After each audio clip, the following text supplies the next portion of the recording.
Flowe World Sports Show. I'm here with Jane Campbell, Houston Dash, and of the United States Women's National Team. Want to thank you for calling into the show. Yeah, thank you so much for having me. It's been a pretty eventful last few months for you. Getting ready to start up with Houston, being in a couple camps with the U.S. National Team. How does someone like you balance all this from just being in college, just a while back, to suddenly being in the limelight and having to juggle a couple different teams now? Yeah, it's definitely fast paced. I mean, the draft was in January, and then after the draft, it was just national camp after national camp, and then moving to Houston, and then getting ready for preseason and another national camp. So definitely high pace and a lot of movement going around, but it's kind of like the way I like it, and kind of ready to put my foot to the pedal here and just kind of roll with what's given with me. So it's been an exciting last few months, and I've just really embraced it and really enjoyed it.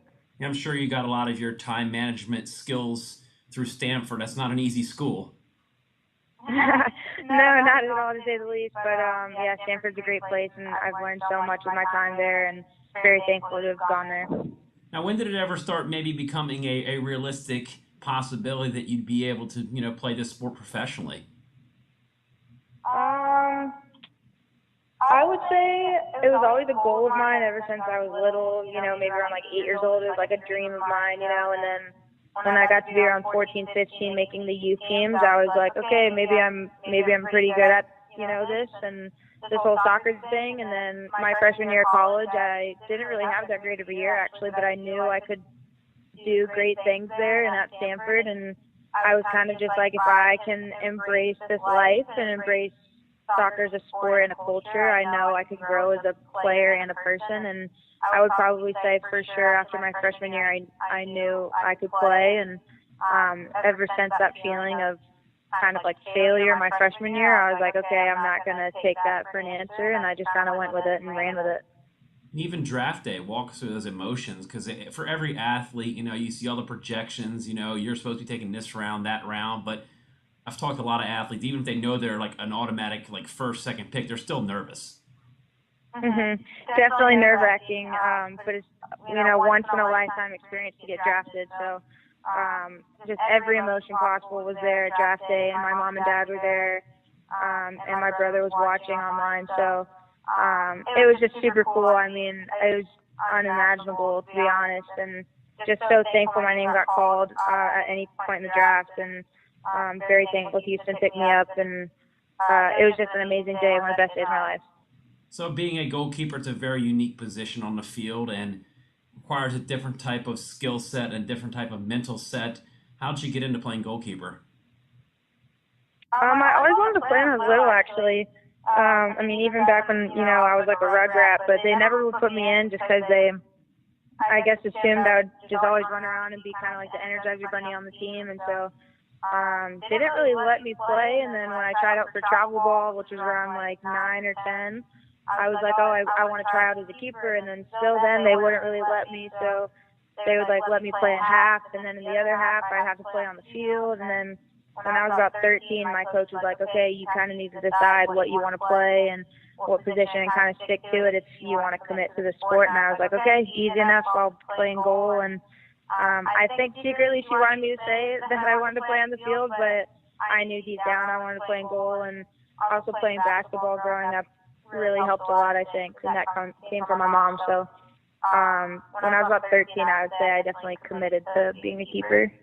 So I'm just going to do a little prediction since you said basketball, since you're a keeper. Were you a good rebounder? I would say I was decent. I wasn't really a fan of boxing out, so I was kind of lazy on that end, but I did my best. At least you're honest, So. Yeah. And yesterday was a very big day. I mean, those listening to the show now, today's Monday, April 10th, but I guess April 9th will always be a very big day for you. It will, yeah. April 9th was awesome. I mean, getting my first cap and getting it at TBVA, which is kind of like, I don't know, it's a weird feeling now that it's kind of like my hometown now that I play for the Dash. So it was just an amazing day and amazing atmosphere to get my first cap and play a great game, and it was just an amazing day. Well, I guess going into the NWSL season with Houston Dash, you've already got playing experience on that field, so you're getting close to that veteran status now. Exactly. That's my goal. I mean, I'm just every baby step I can take, but no, the field's amazing. The stadium is just amazing, and I'm very excited for this season coming up with the Dash. So I know that you've got a great team, you've got a great staff, and great ownership, and you know that women's soccer is growing, and we're just seeing that this MLS type of partnership with teams is a great thing. I mean, you guys got a great relationship with the Dynamo down there. It's great. I mean, they're a great team, and I don't know much about them personally, so I'm just looking forward to getting to know them and watch them play this season. And I know we're trying to branch our two teams a little bit together so we can hang out with them a little bit more and get to know them a little bit more. But I'm just excited for both of our teams, and hopefully we'll both have two successful seasons. Well, I want to thank you. You know, this is a quick interview. I know you've got a lot going on your plate, and you're one of the fortunate players that didn't have to do a lot of traveling after that game yesterday. Right, yeah, very lucky we didn't have to travel and catch a flight home or anything. It was just a quick walk home, actually, so it was very nice and very fun to be in, the hometown of Houston and play in front of the home crowd. Well, Jane, thank you for calling into World Sports Show. Appreciate it. Look forward to having you on again soon. Thank you so much for having me.